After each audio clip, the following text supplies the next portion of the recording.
கேரளாவில் வந்து சாப்பிடுவோன்னு சொன்னால் எப்படி ஹோட்டலில் வந்து சாப்பிட்றாங்கன்னு பாருங்கள் ஃப்ரெண்ட்ஸ்.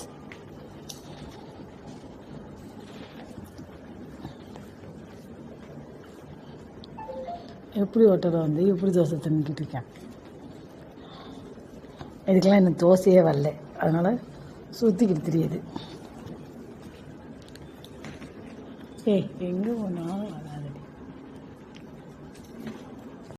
தண்டி தோசை, இந்த ஜீவனுக்கு மட்டும் எத்தனை தண்ணி தோசை.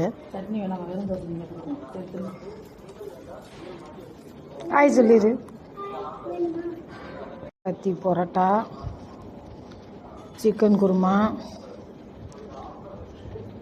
பீஃப் சட்டி, சிக்கன் பிரியாணி, அப்படி சூப்பராக இருக்குது ஹோட்டலு. இப்படி ஜாலியாக சாப்பிட்றாங்க.